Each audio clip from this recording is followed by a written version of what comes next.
Puede sentarse. Segunda epístola del apóstol San Juan, versículo 1 al versículo 13. Segunda de Juan 1 al 13. Dice así la palabra de Dios. Segunda de Juan 1 al 13. El anciano a la señora elegida y a sus hijos, a quienes yo amo en la verdad. Y no solo yo, sino también todos los que han conocido la verdad. A causa de la verdad que permanece en nosotros y estará para siempre con nosotros.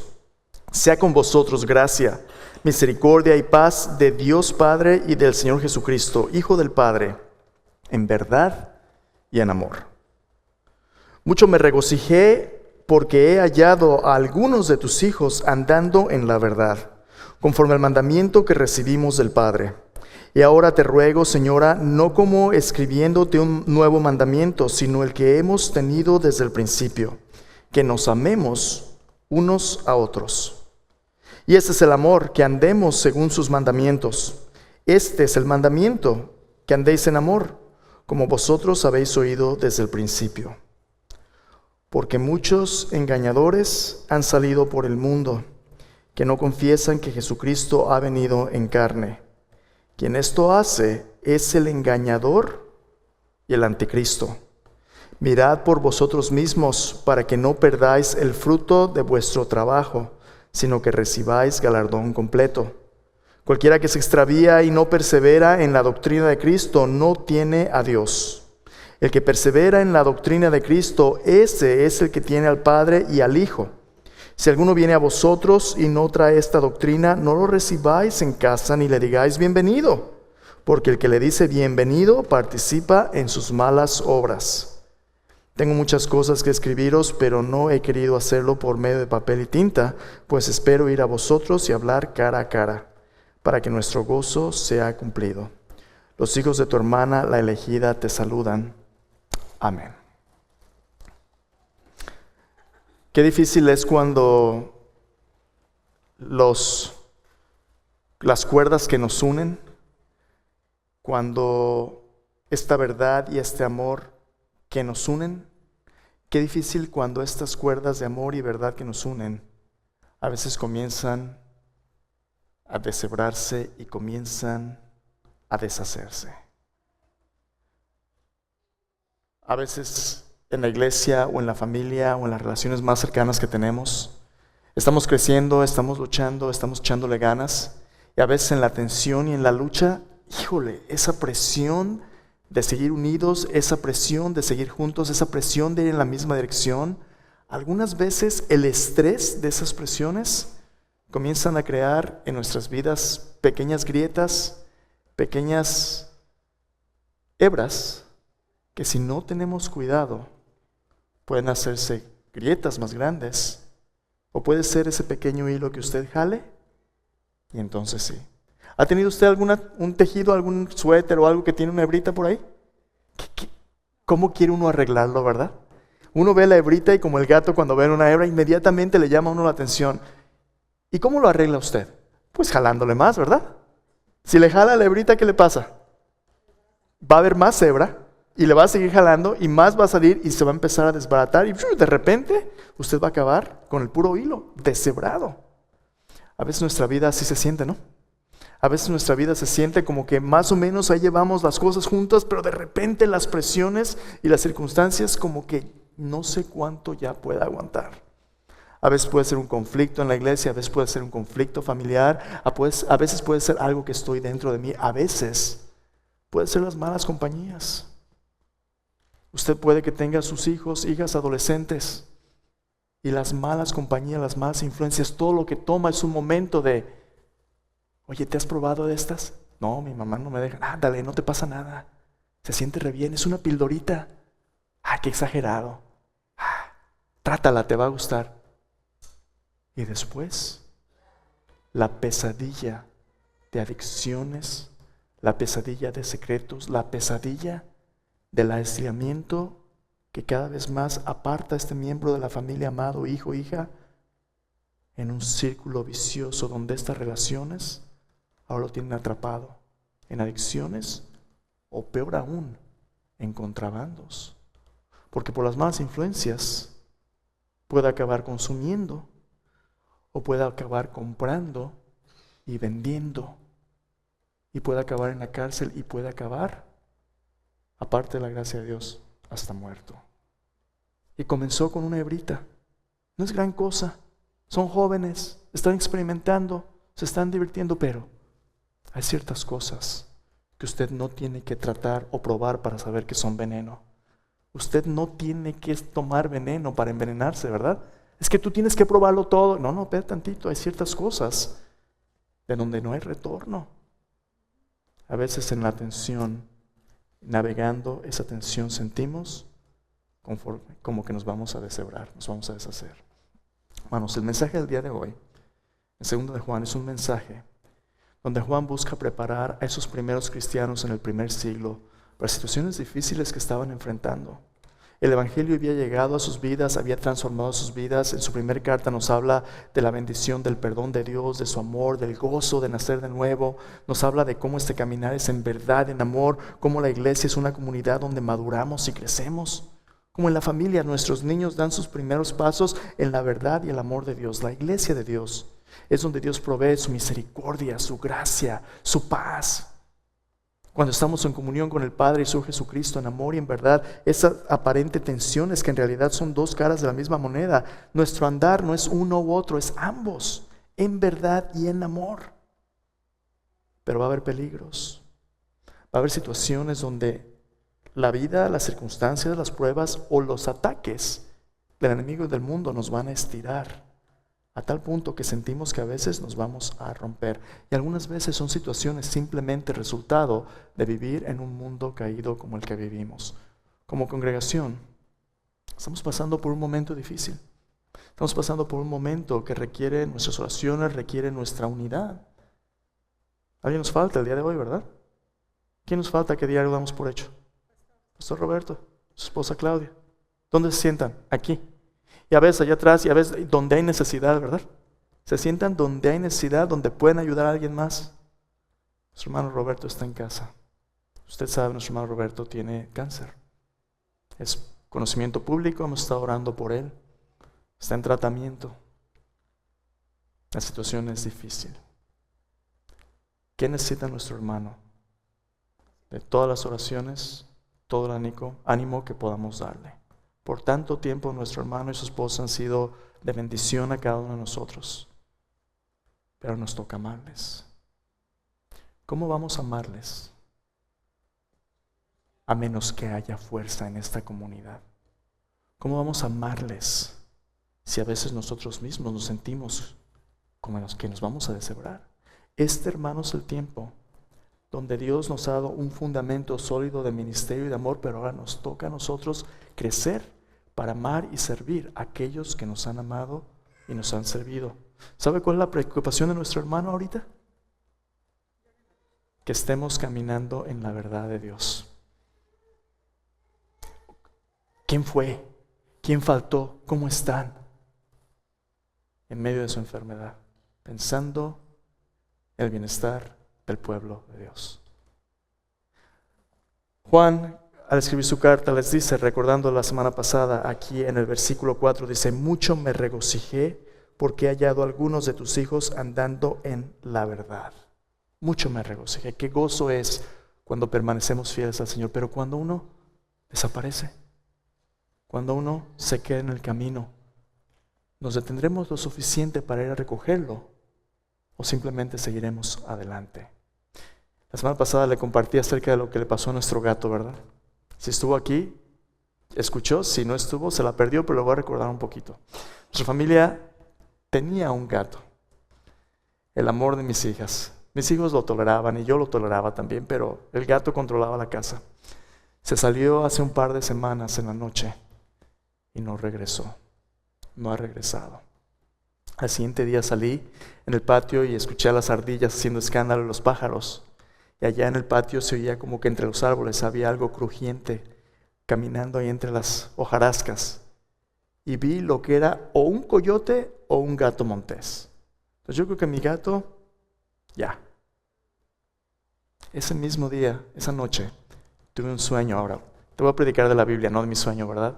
pero estoy procesando qué se siente a veces cuando pierde uno a un ser querido o una relación que uno valora. Yo el gato, pues es un gato. Mis hijos lo amaban, yo lo toleraba. Pero esa noche tuve un sueño muy interesante. Estaba estudiando este pasaje, tuve un sueño muy interesante. Y soñé que estaba en México en un autobús y que uno de mis hijos iba conmigo en el autobús. Y si has crecido en México o crecido en Latinoamérica, el transporte público es el deporte extremo más barato que puedes participar. Los autobuses están pero empacados de gente, a veces la gente va colgada de las puertas. No, es toda una aventura. Y tú tienes que poner mucha atención cuando ya te vas a bajar, porque si te pasa la parada, vas a acabar cuadras atrás. Entonces tú pones atención. Entonces mi hija estaba sentada allá atrás y yo estoy platicando ahí con el conductor. Y me dice, papá, ya tenemos que bajarnos. No, espérate, todavía no, yo te digo cuándo, siéntate allá. Entonces sigo platicando con el conductor y en el sueño, como progresa, ya voy llegando a la parada y veo que ya es mi parada. Entonces estoy preparándome para bajarme con mis cosas, volteo a buscar a mi hija y mi hija no está en ningún lado. Y entre la multitud de gente la busco y no la encuentro. En ese momento siento así como que la peor pesadilla de un padre o una madre, ¿verdad? Perder a un hijo en una multitud como en la feria. ¿Dónde lo encuentra uno? Desperté sudando y pensando, así se siente. Dios siente cuando en medio de nuestra caminar con Cristo, a veces tomamos atajos. ¿Dónde? Escúchame bien. Este no es un caminar en el parque. Este no es un picnic. La Biblia nos dice que nuestro adversario, el diablo, anda como león rugiente, buscando a quien devorar. Y sus servidores también. Juan nos va a hablar hoy acerca del peligro de los predadores espirituales. Sí, hemos tenido gente que nos ha amado sacrificialmente, como nuestro hermano Roberto y su esposa, que están en gran necesidad ahorita. Pero algunas veces cuando aquellos que cuidan el rebaño no están presentes suficientes, puede que haya otros que tomen oportunidad para sacar ventaja de la familia de Dios. ¿Cómo podemos protegernos como creyentes para evitar ser víctimas de predadores espirituales? De ello vamos a hablar el día de hoy. Vean conmigo, ahí en 2 de Juan, versículos 6 y 7, vamos a ver cómo es que Dios nos mantiene unidos cuando sentimos que nuestra vida se va a deshebrar. ¿Cómo nos mantenemos unidos? Y la pregunta de hoy es la que ya le dije. ¿Qué es lo que los discípulos comprometidos de Jesús hacen para evitar convertirse en víctimas de los predadores espirituales? Si usted puede mandarle un texto al hermano Roberto, esposa Claudia, si usted puede dejarle saber que está orando por ellos, que el Señor le bendiga. Porque es un tiempo donde nuestros hermanos necesitan todas las oraciones del pueblo de Dios y su servicio. Después les voy a decir un poquito más de cómo servirles. Pero ¿cómo podemos protegernos como seguidores de Cristo para evitar convertirnos en víctimas de predadores espirituales? Les voy a compartir 3 cosas hoy. Para evitar convertirnos en estas víctimas de predadores espirituales, del enemigo, del mundo, de los falsos maestros, los discípulos comprometidos de Jesús deben ser capaces de hacer 3 cosas. La primera es esta. Deben ser capaces de identificar los engaños espirituales. Mira el versículo 6 y 7 de esta carta, lo que Juan nos dice. Versículo 6 dice, este es el amor, que andemos según sus mandamientos. Este es el mandamiento, que andéis en amor, como vosotros habéis oído desde el principio. Aquí lo dejamos la semana pasada. Parece trabalenguas, ¿verdad? Ese versículo 6. Pero mire, lo que Juan está diciendo es que nuestro andar con Cristo, nuestra vida como seguidores de Jesús, tiene 2 caras de la misma moneda. El hablar la verdad de Dios y vivirlo en el amor de Dios. Pero no son 2 cosas contrarias, opuestas. De hecho, son 2 aspectos de nuestro caminar con Cristo que se complementan mutuamente. Mire, ¿qué significa realmente ser personas fieles a la verdad de Dios? Bueno, la verdad de Dios es lo que Dios ya ha dicho en su palabra, la Biblia, y al centro de la Biblia está la persona de Cristo Jesús. La palabra escrita apunta a la palabra viva, Cristo Jesús. Esta es la verdad de Dios, esta es verdad. Jesús dijo, Padre, tu palabra es verdad. Y Jesús les dijo a sus discípulos, si ustedes me aman, guarden mis mandamientos. El verdadero amor es la obediencia a la palabra de Dios. Pero cuando tú lees la Biblia, ¿qué es lo que te manda la Biblia? Amar a Dios y amar a tu prójimo como a ti mismo. En otras palabras, lo que este caminar con Cristo se trata es de que nos convirtamos en personas que al obedecer la palabra de Dios amemos como Dios, como Cristo ama. El amor es el cumplimiento de todos los mandamientos de Dios, porque el amor es sufrido, es benigno, no tiene envidia, no se envanece, no hace nada indebido, no busca lo suyo, no se irrita, no guarda rencor, todo lo sufre, todo lo cree, todo lo espera, todo lo soporta. Pablo nos dice en 1 Corintios 13, el amor es el carácter maduro que refleja el carácter mismo de Dios en la vida del creyente. Cuando tú amas a alguien, tú buscas su bien, tú buscas su bendición, tú buscas servirle, y eso es lo que Dios quiere de esta comunidad, una comunidad donde amemos a Dios y nos amemos unos a otros. El amor no le hace mal al prójimo, no es egoísta, pone a otros primeros que uno, es lo que Dios quiere y es lo que la Biblia nos manda. Pero este amor no es un amor que uno hace por obligación o por miedo, es un amor que es el fruto del Espíritu de Dios. ¿Recuerda el fruto del Espíritu en Gálatas 5:22? El fruto del Espíritu es amor, gozo, paz, paciencia, benignidad, bondad, fe, mansedumbre, templanza. Contra esas cosas no hay ley. El fruto del Espíritu Santo es ese carácter que se parece a Cristo y comienza con el amor de Dios. Cuando tú amas, has cumplido la ley. Y Juan dice, pónganle mucho cuidado, porque va a haber algunos que van a querer infiltrarse en su comunidad y no van a andar de acuerdo a la obediencia y el amor de la palabra de Dios. ¿Quiénes son esos? Versículo 7. Versículo 7 dice aquí, porque muchos engañadores han salido por el mundo, que no confiesan que Jesucristo ha venido en carne. Quien esto hace es el engañador y el anticristo. Y aquí viene lo bueno. Lo que Dios quiere de su pueblo cuando ellos están aferrados de la palabra de Dios y cuando ellos saben cómo ponerlo en práctica. Cuando su vida como discípulos de Cristo es aprender a obedecer todo lo que Dios nos ha mandado y mostrarlo en amor. Entonces, estas personas, Dios quiere que se conviertan en personas que pueden, escúchame bien, pueden discernir lo que otra persona cree y cómo lo vive. Juan nos dice que cuando alguien venga a la iglesia, venga a tu casa, te encuentres en tu vida, que no porque la gente hable de cosas espirituales, tú creas que todo es de Dios. Es que todos somos lo mismo. Todas las religiones llevan a Dios. Todos los caminos llevan a Roma. No. Dios quiere que tú y yo seamos personas que tenemos discernimiento, que sepamos distinguir lo que es verdad y lo que es falso. ¿Sabes por qué? Porque en este mundo hay muchas personas que están engañadas o muchas personas que quieren engañar a otros. Oye, pero es que esta persona es tan sincera. Sí, pero tú puedes estar sinceramente equivocado. En el pueblo donde yo crecí antes de ir a la ciudad, como hasta los 7 años, había una familia que tenía una niña chiquita.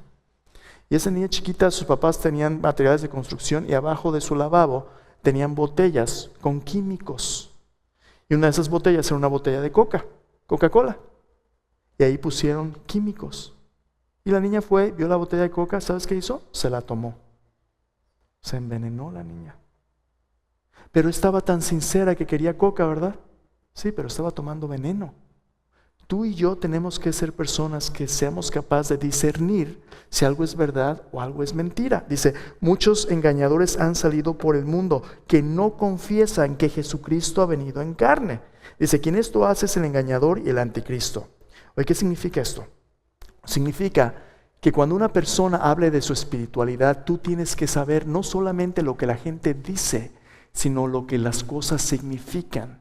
Por ejemplo, si una persona te dice allá en la calle, o si le preguntaras a la gente en la calle, oiga, ¿usted cree en Cristo? La mayoría de la gente, ¿qué le va a decir? Sí, yo sí creo. Pero de la misma manera en que la gente cree en Miguel Hidalgo, George Washington, personajes históricos, saben de ellos. Pero esa no es la fe bíblica, porque esa fe no cambia en nada su vida. Conocimiento intelectual es necesario, pero no es suficiente. La gente sabe de Jesús, pero eso no cambia en nada su vida. Si usted le pregunta a gente religiosa, oye, ¿usted cree en Jesús? Por ejemplo, un testigo de Jehová. ¿Cree usted que Jesús vino en la carne? Sí, le va a decir. Yo creo que Jesús es el Hijo de Dios. Pero ninguna de esas palabras significan lo mismo de lo que la Biblia enseña. ¿Sabe por qué? Porque el Hijo de Dios para un testigo de Jehová significa que Él es una criatura de Dios. La primer criatura de Dios, como un ángel, un Dios más pequeño. No, eso no es lo que la Biblia dice. Juan capítulo 1 dice que en el principio el verbo era con Dios, el verbo era Dios.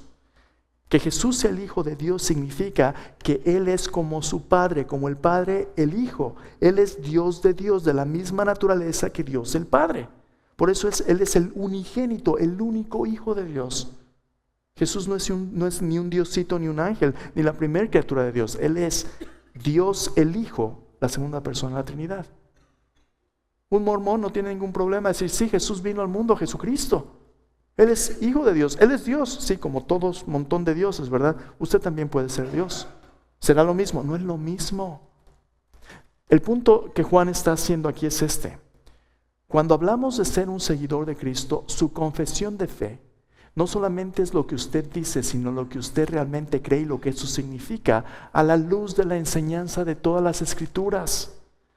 Cuando alguien escucha una confesión de fe, tómese el tiempo de saber qué significa lo que está diciendo.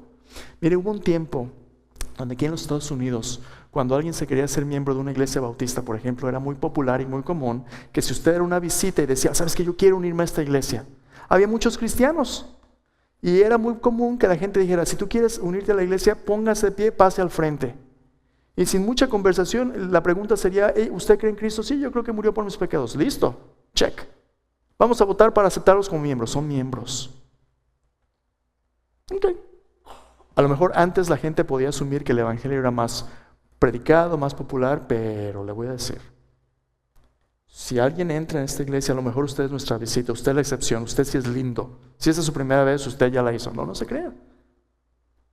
Cada persona que Dios nos permite cruzar caminos, si es un invitado, si es una persona nueva, es bien importante que para amarle de la manera que Dios quiere que le amemos, es bien importante que seamos capaces de tener una conversación acerca de la verdad y del amor de Dios en el Evangelio de Cristo.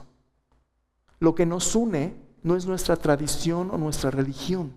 Lo que nos une es nuestra fe en las promesas de Dios, en la palabra de Dios, en el Evangelio de Cristo. Y para saber si tenemos la misma fe, tenemos que hablar acerca de lo que las cosas significan. ¿Cuál es el mensaje que hemos creído? El mensaje que Juan dice, ¿qué significa que Jesucristo ha venido en la carne? Nos está hablando de lo que él escribió en el Evangelio de Juan. Cristo Jesús, Dios el Hijo, se hizo hombre por amor a nosotros, vivió una vida perfecta, sin pecado, murió en la cruz para pagar por nuestros pecados. Fue sepultado, resucitó al tercer día y Él nos promete que todo aquel que en Él cree recibe la vida eterna como un regalo, no por sus buenas obras, sino por la gracia de Dios. Lo único que nos pide es que tengamos fe en Él, confianza en Él, que nos rindamos a Dios diciendo, Señor, yo no puedo salvarme a mí mismo. Yo sé que la paga del pecado es la muerte, pero tu regalo es vida eterna en Cristo Jesús, Señor nuestro. Perdóname. Confesar que Jesús vino en la carne es ponerme a cuentas con Dios, reconociendo la verdad que Jesús dijo en Juan 14:6. Jesús dijo, yo soy el camino, la verdad y la vida. Nadie viene al Padre si no es por mí. Jesús es el único Salvador y el único camino a Dios. Dices tú, espera tantito. Es que este camino es muy estrecho. ¿Cómo te atreves tú a decir que tú eres el único que sabes la verdad, que tu religión es la única verdadera? No, a ver, espérame. Eso no es lo que estoy diciendo. No estoy diciendo que mi religión sea la única verdadera. No estoy diciendo que yo sea el único que tiene la verdad. Estoy diciendo que Jesús, no mi religión, Jesús es el único camino al Padre y que sin Él nadie va a llegar a Dios. Estoy diciendo que el Evangelio de Cristo nos dice que si no es porque venimos a Él por medio de la fe, no vamos a recibir la vida eterna. No puedo ganármela por mis buenas obras. No se trata de mí siendo el bueno o el que sabe, se trata de Dios siendo el bueno y el que sabe, y eso es lo que la Biblia enseña. Cuando alguien viene a nosotros y no tiene el mismo mensaje, tenga mucho cuidado. No se apresure rápidamente a decir, ay, hermano, hermana, ¿cómo sabe? Conozca lo que tiene en la fe de la otra persona. Y a veces es triste, hermanos, porque aún entre los que estamos aquí de hace rato, no nos hemos tomado el momento de decir, oiga, usted ya conoció, cuénteme cómo conoció usted a Jesús. ¿Sabe? Por eso hacemos cada más o menos 4 o 6 semanas un almuerzo de bienvenida. Hoy tenemos uno, por cierto. En ese almuerzo de bienvenida nos sentamos, nos preguntamos nuestros nombres, de dónde venimos, y lo primero que oímos es: este es el mensaje de salvación. Si usted no ha puesto su fe en Jesús, ahí tiene oportunidad de considerarlo. Pero si ya la puso en Jesús, nos da oportunidad de compartir nuestro testimonio. ¿Por qué? Juan dice: hay muchos engañadores, hay muchos que quieren reemplazar a Cristo con otros mensajes. Tengan mucho cuidado. Va a haber grupos religiosos que quieran apartarles de la suficiencia de Jesús para darles religión. Mire, el apóstol Pablo, en el libro de los Hechos, cuando iba de camino a Jerusalén, antes de ser enviado a Roma, mandó a llamar a los ancianos de Éfeso, a un pueblo llamado Mileto. Y allí los vio como última vez, ya no lo iban a ver más. Pablo eventualmente iba a acabar como mártir, ya no lo iban a volver a ver, pero esa era una iglesia donde él había ministrado antes. Los manda a llamar y les dice lo siguiente, Hechos 20, 17 al 32. El problema con los engaños no es que los peligros solamente están allá afuera, los problemas a veces vienen aquí adentro. Mire lo que dice en Hechos 20, 17 al 32. Dice Pablo: enviando pues desde Mileto a Éfeso, hizo llamar a los ancianos de la iglesia. Cuando vinieron a él, les dijo: vosotros sabéis cómo me he comportado entre vosotros todo el tiempo desde el primer día que entré en Asia, sirviendo al Señor con toda humildad y con muchas lágrimas y pruebas que me han sobrevenido por las asechanzas de los judíos, y como nada que fuese útil he ruido de anunciaros y enseñaros públicamente y por las casas, testificando a judíos y a gentiles acerca del arrepentimiento para con Dios y de la fe en nuestro Señor Jesucristo.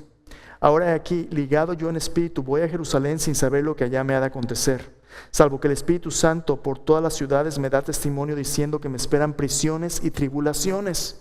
Pero de ninguna cosa hago caso, ni estimo preciosa mi vida para mí mismo, con tal que acabe mi carrera con gozo y el ministerio que recibí del Señor Jesús, para dar testimonio del evangelio de la gracia de Dios. Y ahora aquí yo sé que ninguno de vosotros, entre quienes he pasado predicando el reino de Dios, verá más mi rostro. Por tanto, yo os protesto en el día de hoy que estoy limpio de la sangre de todos. Escuche bien, porque no he rehuido anunciaros todo el consejo de Dios. ¿Se fijó? Pablo les dice: aunque me cueste la vida, mi llamado no es preocuparme por mí, sino que acabe el mandato que Dios me dio en mí. Yo les he dado ejemplo. He llorado con ustedes, he servido. Ustedes han visto cómo vivo. Pero no solamente es como vivo, sino la enseñanza que les he dado. Todo el consejo de Dios. Hermanos, la Biblia está gruesa, pero todo esto es lo que Dios nos ha concedido para que nadie nos engañe con cualquier enseñanza espiritual. Dios nos ha dado esto para que cada uno de los seguidores de Cristo sepa lo que Dios le ha concedido y sepa que la Escritura es suficiente. Toda la Escritura es inspirada por Dios y útil para enseñar, para redarguir, para corregir, para instruir en justicia, a fin de que el hombre y la mujer de Dios sean enteramente preparados para toda buena obra. Para eso la Escritura, y Pablo dice: les he enseñado todo el consejo de Dios. Ahora, versículo 26 dice: por tanto yo os protesto en el día de hoy que estoy limpio de la sangre de todos, porque no he rehuido anunciaros todo el consejo de Dios. Versículo 28, por tanto, mirad por vosotros mismos y por todo el rebaño en que el Espíritu Santo os ha puesto por obispos para apacentar la iglesia del Señor, la cual él ganó por su propia sangre. Escuche, ahí viene el peligro. Versículo 29, porque yo sé que después de mi partida entrarán en medio de vosotros lobos rapaces que no perdonarán al rebaño. Y de vosotros mismos se levantarán hombres que hablen cosas perversas para arrastrar tras sí a los discípulos. Por tanto, velad, acordándoos que por 3 años de noche y de día no he cesado de amonestar con lágrimas a cada uno. Y ahora, hermanos, os encomiendo a Dios y a la palabra de su gracia, que tiene poder para sobreedificaros y daros herencia con los santificados.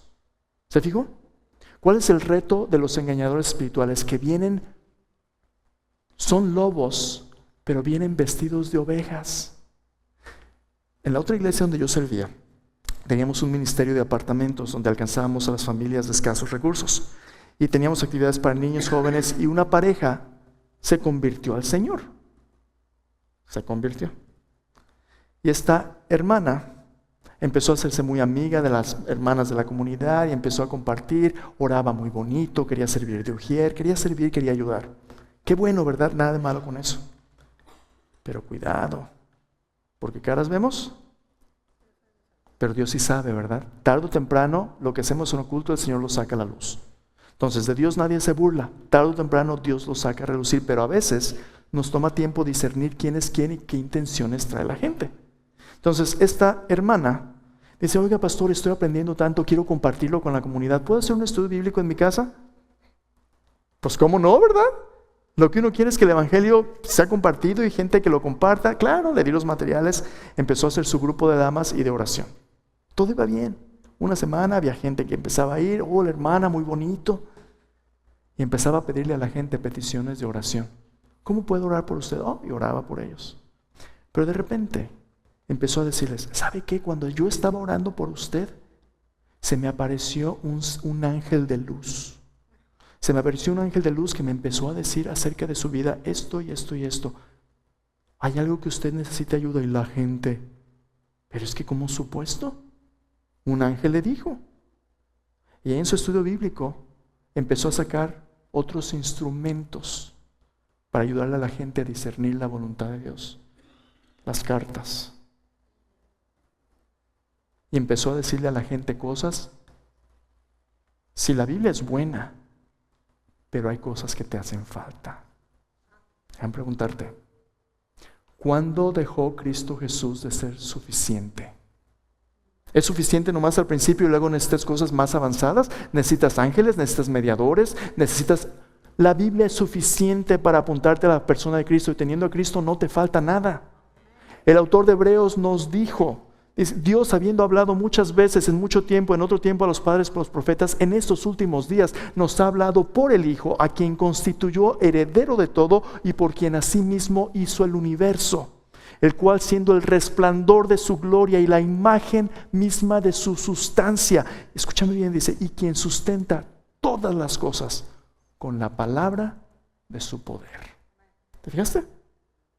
Cristo es la revelación suprema de Dios y la Biblia entera apunta a su persona. Teniendo la Biblia que te apunta a Cristo, teniendo a Cristo, no te falta nada. Tú y yo no necesitamos ni curanderos, ni ángeles, ni mediadores, porque hay un solo Dios, un solo mediador entre Dios y los hombres, Jesucristo, hombre. Esta mujer era una bruja que se había infiltrado para destruir la obra que el Señor estaba empezando en esa comunidad.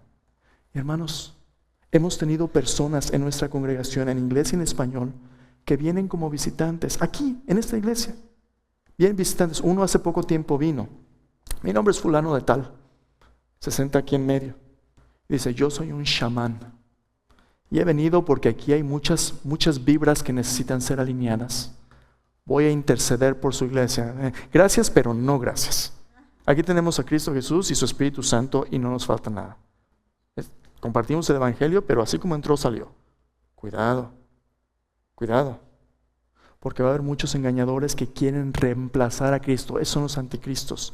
Los que te dicen, sí, tu Biblia no. Yo te enseño lo que te hace falta. Una revelación especial. Mucho cuidado, mucho cuidado.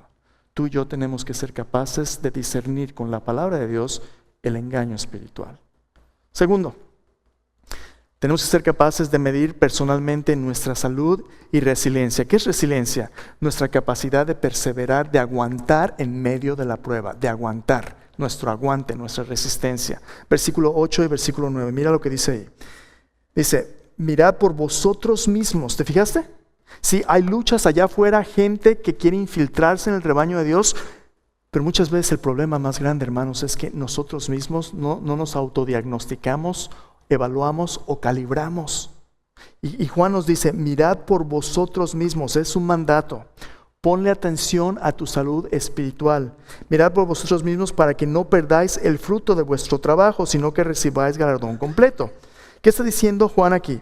Dice, tú tienes que examinarte a ti mismo y darte cuenta honestamente de para qué es que tú trabajas y para quién. En otras palabras, ¿de qué se va a tratar tu vida? ¿Quieres nomás hacerte rico? ¿Quieres nomás 2, 3 trabajos para sobrevivir? ¿O tienes tú una misión dada por el Señor Jesucristo? Un día nuestra vida se va a acabar y le vamos a tener que dar cuenta a Dios. Pablo nos dice en los Corintios, les dice, cuando tú te presentes delante del tribunal de Cristo, ahí va a estar tu vida. Va a haber madera, heno, hojarasca, oro, plata, piedras preciosas, pero el fuego la va a probar.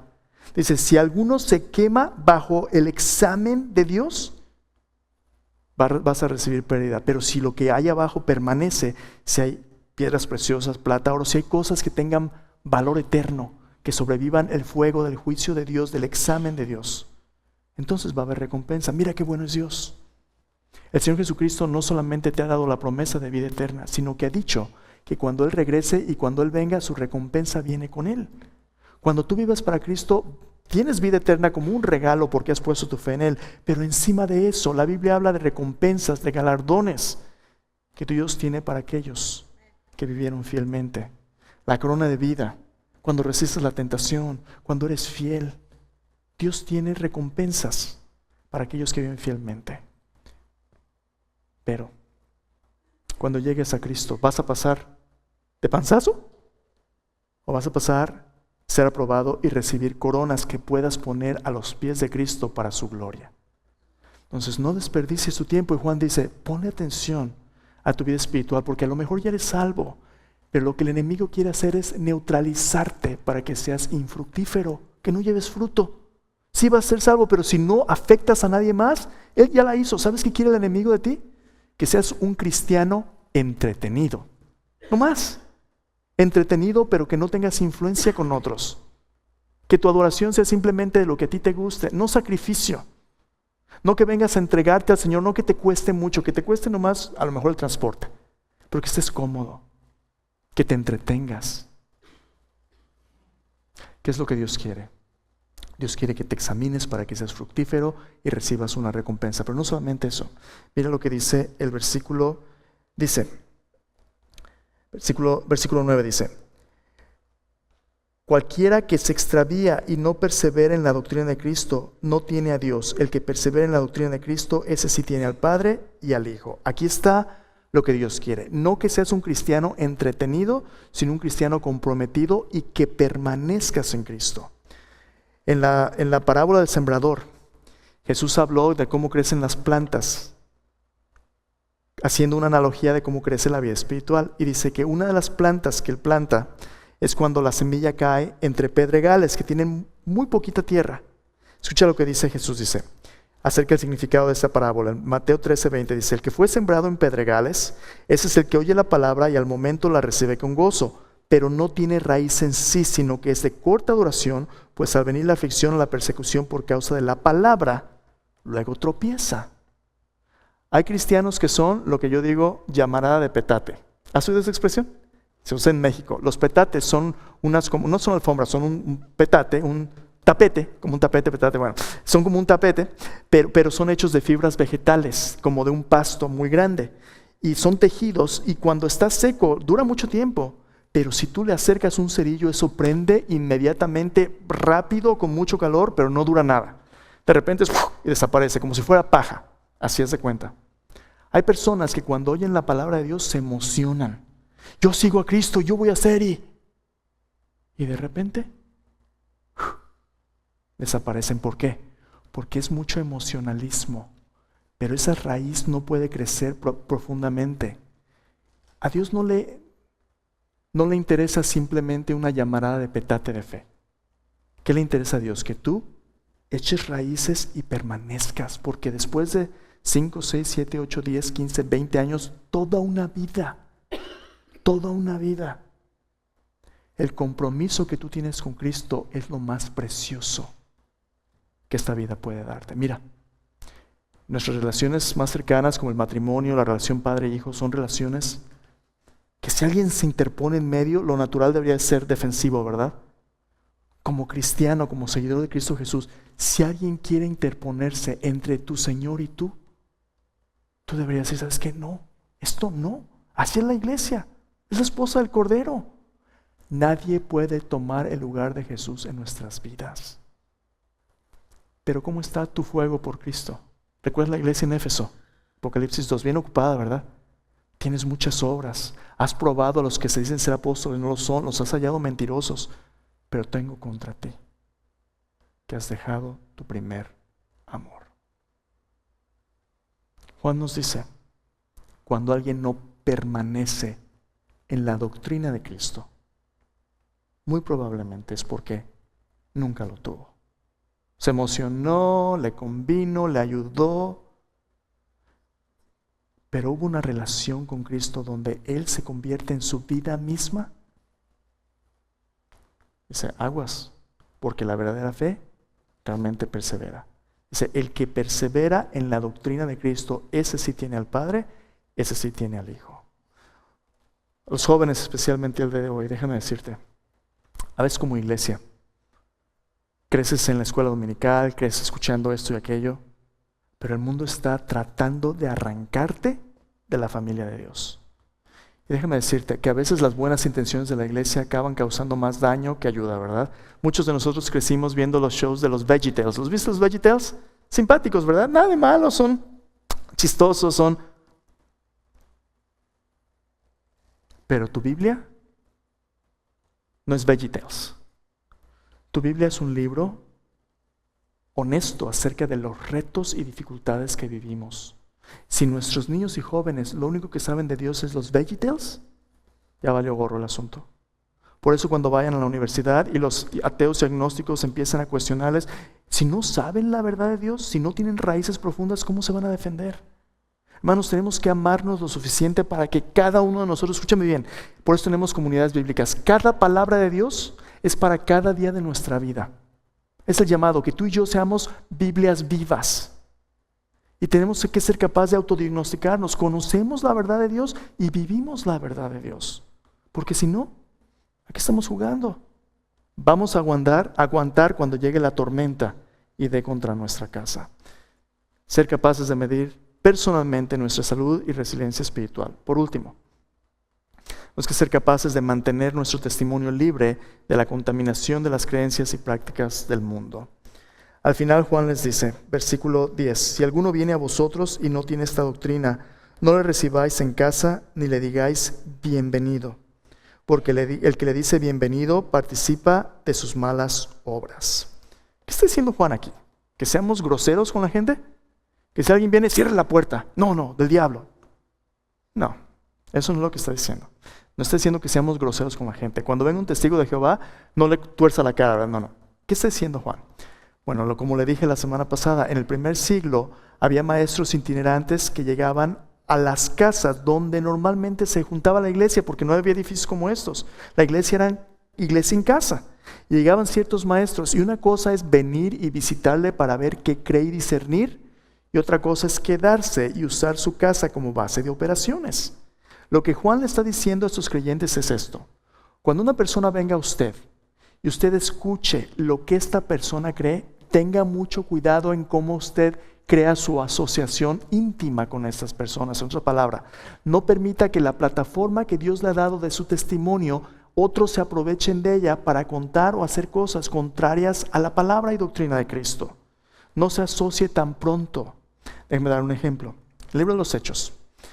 Pablo y Bernabé iban predicando en diferentes ciudades. Llegan a una ciudad donde había una mujer que tenía un espíritu de adivinación. Y ese espíritu de adivinación ella era la atracción religiosa de la ciudad. Era una mujer de gran influencia. Y cuando Pablo y Bernabé llegan, ella empieza a decir delante de Pablo y delante de todo el mundo detrás de ellos, va gritando, estos hombres son siervos del Dios Altísimo, que os predican el camino de salvación. Varios días esto sucede y hay algo que a Pablo le incomoda, pero lo está haciendo varios días y Pablo no hace nada. Está procesando. Bueno, mire, primero, lo que ella dice no es malo, ¿verdad? Sí son siervos del Dios Altísimo y está predicando el camino de salvación. Les está, de hecho, ayudando y abriendo puertas para la obra, ¿no?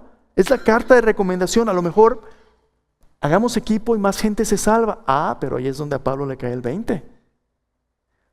Pablo, en un momento de la gracia de Dios, se da cuenta que este demonio quiere convertirse en la carta de presentación del Evangelio, confronta a la mujer, confronta a este demonio, lo echa fuera de la mujer y todo el mundo se espanta. ¿Sabe qué se dio cuenta Pablo? No hay terreno común entre la doctrina de Cristo y la voz de los demonios. Y a veces el sincretismo religioso nos lleva a ver las cosas nada más por encima y decir, es que todo es lo mismo. Todas las religiones llevan a Dios siempre y cuando usted sea sincero. No es cierto. El Evangelio de Cristo es exclusivo. Y de ahí todas las cosas caen donde deben caer.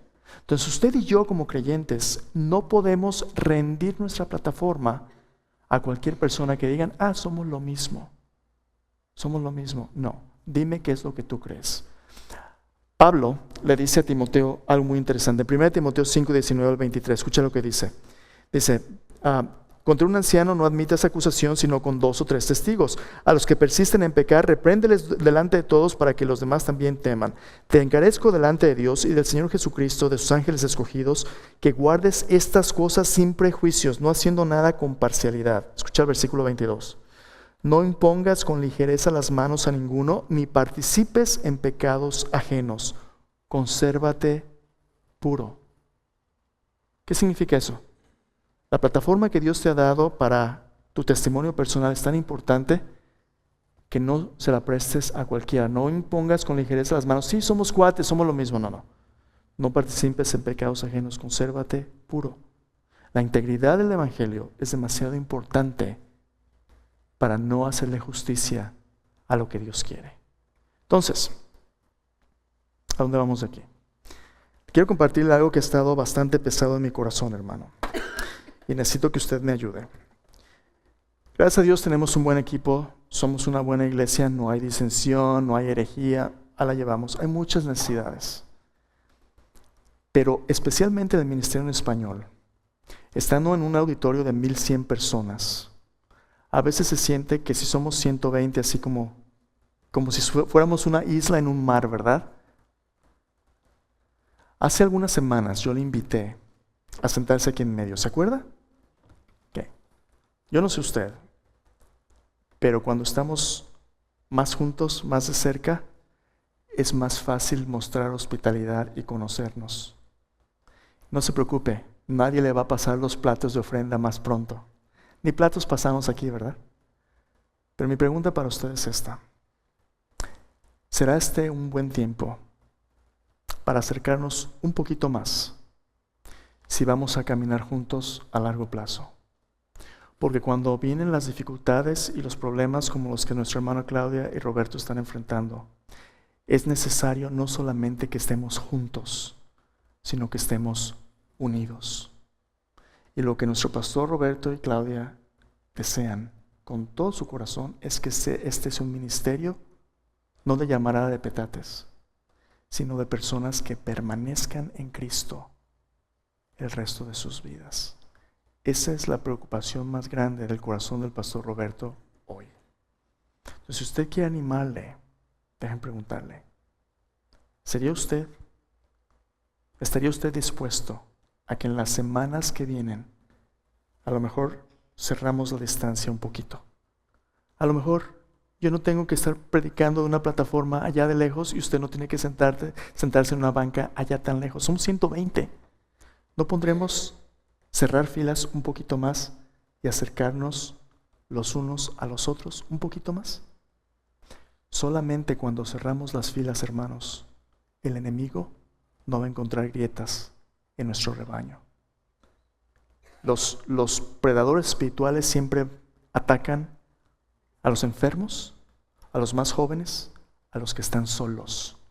Pero si estás en comunidad cercana, donde nos conocemos, amamos, servimos unos a otros en la palabra de Dios, el enemigo no le quiere entrar a esos trancazos, ni la gente que viene con malas intenciones. Entonces, ¿por qué no empezamos a orar para que el Señor cierre nuestras filas un poquito más? Si has estado un poquito distanciado en esa burbuja, el Señor quiere romper tu burbuja para que te acerques un poquito más. Acompáñame a orar al venir a la mesa del Señor. Mi invitación para ti hoy es que te mantengas fuerte en el Señor. Es que no permitas que nada ni nadie se interponga entre Él y tú. Padre, te damos gracias porque tu palabra nos recuerda, Señor, que esta carrera es una carrera a largo plazo.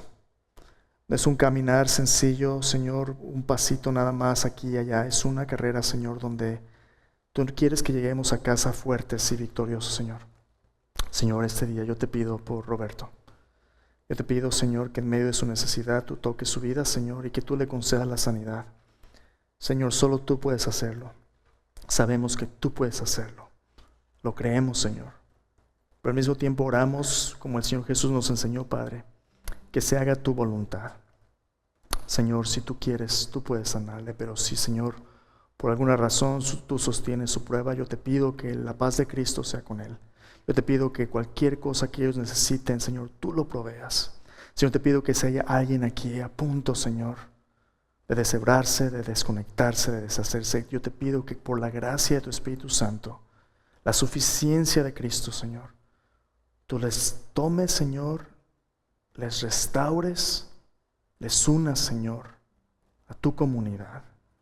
Ayúdanos como iglesia, Señor, a estar no solo juntos, sino unidos en ti, para que cuando el enemigo venga y ataque, cuando los engaños vengan, podamos resistir en el día malo y habiendo acabado todo, Señor, estar firmes.